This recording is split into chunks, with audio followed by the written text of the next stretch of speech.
कृष्ण जब पहुँचे तो राधा कुटिया के बाहर तुलसी के पौधे के पास बैठी थी। आंखें बंद थी, जैसे किसी के आलोक में लीन हो। कृष्ण ने धीरे से कहा, राधे। राधा की आंखें खुली और उन आंखों में वो प्रेम था जो किसी ग्रंथ में नहीं लिखा जा सकता।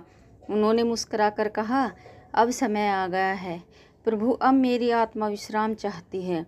कृष्ण ने राधा का हाथ थामा।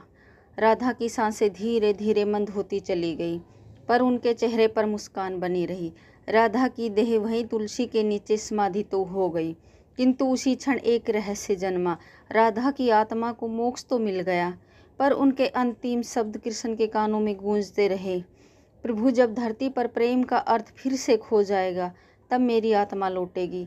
मुझे फिर से जन्म लेना होगा, क्योंकि प्रेम को मरने नहीं दिया जा सकता। तुलसी के नीचे जहाँ राधा ने अपनी देह त्यागी थी, वहीं अब एक नन्हा पौधा उगाया था। वो तुलसी से भी अधिक उज्जवल, उसकी पत्तियां मानो किसी सुरग के प्रकाश से नहाई हुई थी। गांव के लोग उसे राधा वृक्ष कहने लगे और वहाँ पूजा का क्रम आरंभ हो गया। पर किसी को नहीं पता था कि उस पौधे के नीचे एक रहस्य पल रहा था, राधा का पुनर्जन्म। द्वारका लौटने के बाद कृष्ण बहुत शांत दिखाई देने लगे। उनके मुख पर कोई उदासी नहीं थी, पर आंखों में कोई गहराई थी, जैसे किसी की याद उन्हें भीतर से जकड़े हुए हैं। एक रात उन्हें एक सौपन आया, एक नवजात कन्या जो गांव की मिट्टी में खेल रही है। उसके होठों पर वही मुस्कान है जो कभी राधा के पास थी। सौपन में राधा ने कृष्ण से कहा, प्रभु प्रेम को एक बार फिर धरती पर जन्म लेना होगा। युग बदल रहा है, पर प्रेम का मूल्य गिर गया है। मैं फिर लौटूंगी, इस बार किसी अन्य रूप में, लेकिन उद्देश्य वही रहेगा। कृष्ण ने अपनी आंखें खोली और धीरे से बोले, तो अब प्रेम की अग्नि परीक्षा फिर से होगी।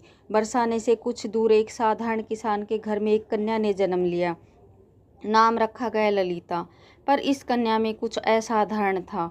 वो बिना किसी सिखावन के बांसुरी की मधुर धुन बजा लेती थी। गांव की बूढ़ी स्त्रियां कहने लगी, ये कन्या कोई सामान्य नहीं, ये अवतार है। इसे देखकर राधा की याद आ जाती है। राधा जब 7 वर्ष की हुई तो एक बार यमुना तट पर अकेली बैठी हुई थी। वहीं से गुजरते एक वृद्ध संत ने उन्हें देखा।